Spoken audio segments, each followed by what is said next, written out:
I want to go back to really early, but I want to go back to about 1964 when you came to the States. And I want you to think about this place, South by Southwest, where there are about, let's say 2,000 bands. We could probably go higher or a little lower, whatever. Playing nice chunky sets, maybe 30 minutes long, maybe 40.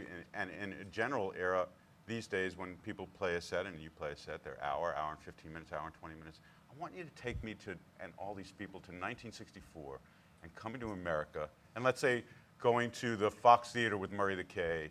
And what was that like? Describe that to people, because it's such a whole different ball game, right? It was extraordinary. I mean, I've just written a song, actually, which Colin hasn't even heard yet, which talks about... and he's going to sing it for you. No. Don't expect me to do it tonight. Something about, we walked into the Brooklyn Fox that snowy Christmas day, and Paddy and her bluebells blew us all away. I'm just trying to remember the words. She took us to Aretha Franklin, showed me so much soul, and helped us join the party with our English rock and roll. And that was, that's pretty much it. Yeah. But we went on stage, and we were part of how many acts, Colin? 15 or 16 acts. They were reviews, is what they called them, right? Yeah. I guess they were. And we had to follow Patti LaBelle and the Bluebells, who were sensational. Now, we were only 18 and 19 years old. We were little white kids, weren't we? This is our first time in America, and we had to follow this sensational act. So it was a little challenging. But, I mean, we were very lucky because we had the national #1 record at the time, so it did help, I've got to be honest. But we played 2 songs, and then all the acts had to do this. We were on with Benny King. The Shirelles, Shangri-Las, Nashville Teens, Dionne Warwick. And some fantastic... And Chuck Jackson. Chuck Jackson had a big hit in New York at the time. Great singer. And we were pretty much in awe, because all our heroes were black, really, at the time. Apart from Elvis and, sort of some of the early rock and rollers, who were the first people to dip into black music, really, and by proxy, that's how we discovered it, And we were pretty much in awe, but they took us to their hearts. They really did. I mean, those words about Patti were really right. She said, "Oh, man," she said, "there are a couple of people you've got to hear." He said, "You've got to check out Aretha Franklin, and you've got to check out Nina Simone." And all that was magical, that was magical input for us. And you were about to describe the fact that, you said it, you said you played 2 songs. And that really is the huge difference, is that this was more like putting on a radio show for people. It was 2 songs, you're off, 2 songs, another band. No, we weren't off. Every band every act in the set had to do this. The biggest and the smallest. You did your 2 songs, then you had to stay on stage at the back and and kick your legs up and down and dance on the stage. And everyone had to do it, and it was absolutely crazy. And I always remember that a couple of us were co-opted by Murray the K into doing something on the show when the Shangri-Las, one of their big hits was Give Him a Great Big Kiss. Yeah. And I was co-opted to walk up to the front of the stage and plant a smacker on Mary's.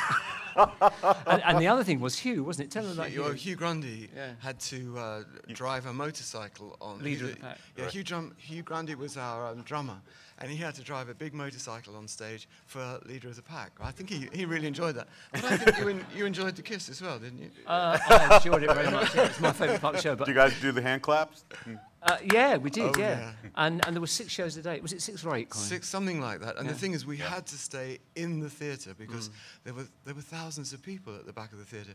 And one of the guys, Paul Atkinson, our guitarist, went out of the back of the theatre once. And he was just pushed up against a plate glass window, just by the crowd. And the police came in and they got him. His shirt was ripped off him.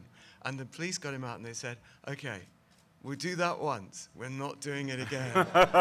And so we just had to stay in the building for all day. I'm going to stay in that building just one more minute. I want to describe the sound that came from, not just from you, which I want to talk about too, but what came from the crowd. That was crazy. Wow, it was, it was screaming, wonderful. It was a lot of screaming. Yeah. I remember. I think for the first 2 or 3 years we were together, I needn't have sung at all. because no one heard No one anything. heard you. No one heard anything. And of course, they had very small PAs in those days. So Exactly. really, I wish I'd have known that at the time. It would have saved me an awful lot of trouble. Did you? Which of the TV shows did you actually sing on any, or was it No, lip it was sync, all, right? it was all lip sync in those days. Did they put like rubber pads or whatever on the drums to keep them quiet? Somebody told me once they had plastic I cymbals. think sometimes they Yeah, did. they're plastic cymbals. Yeah. Yeah, Or else they would. Isn't that crazy? He That's would mad. just play really lightly, perhaps, but. Yeah. But that was a joy for us because the actual sound mix on television in those days Right. was terrible. And if you did live things, you know, people, they're usually engineers from a previous generation Yeah. who had no understanding of rock and roll Yeah. and didn't understand the sound mix and balance. So we were very pleased in those early days Yeah. to you know, just lip sync. What was that live TV we did? I've forgotten what it was called. It was they had dancing girls and elephants, and it was like a circus. Oh, that Let's was, bring that oh, back. What was it called? You're going to give me an idea. I can't remember. Perhaps during the talk we'll remember. Yeah. But what I do remember is Rod and I had to sing a very close harmony Yeah. song. But Rod was over the other end of this room, and we were trying to sing can a you do it? harmony with dancing girls, and they had these like feather boas, and they kept flicking them round my face like this, and these dancing elephants and things, and I can't remember what the show was And called. they kept flicking their trunks all over. I know. I just got to tell you, it was terrible. Absolutely terrible. And when it was shown in England, luckily in America, our section was blocked out because the president made a speech to the nation right on our section.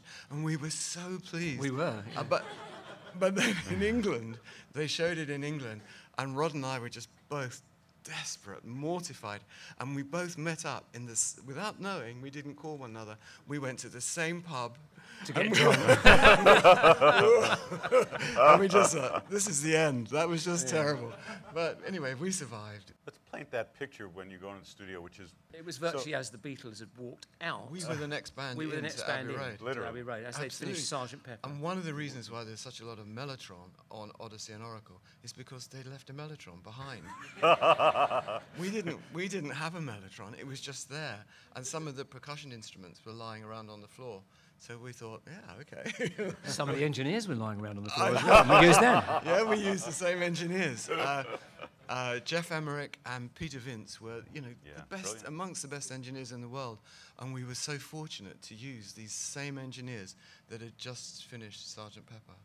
And you think about those times, your record, think about even the Rolling Stones, their Satanic Majesty's Request, you think about Pet Sounds, and people now would think, what smash success records those were.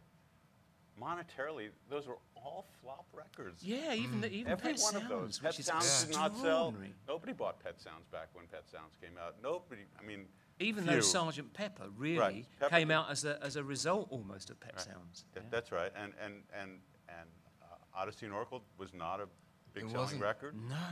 And well, there are a lot of records in that period that fit that mold of Sergeant Pepper. None of them did well. I always say on stage that that Odessey and Oracle sells more year in, year out now as it did when it first came out with a #1 hit record on it. You know, it's crazy.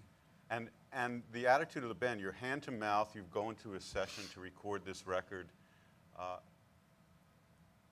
Record comes out, you break up before the record comes out? We broke up Let's talk before about the that album chronology. came out. Yeah. Yeah, I mean, we put the first single out, and I think the guys in the band said, well, you know, especially the ones that weren't the writers, right, said, well, let's give the single a chance, and if the single doesn't happen, in the UK, we're only talking And the about the single- UK, and the single was Carousel 44.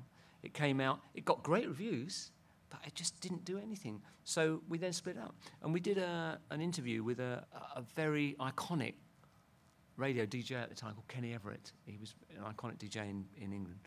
And he said, I love you guys. He said, well, wouldn't it be wise to wait until the album comes out before you split up? But we didn't, you know, we'd gone. And in fact, it was 18 months later because one DJ in the States loved it, loved the single, Time of the Season. In those days, it was possible for a huge fan, playlists didn't govern everything, you know, so he played what he To loved. break what they call would break a record. He Yeah. would break a The record, phrase. and he broke it, and it took him months. But even before then, the album wasn't going to be released in America.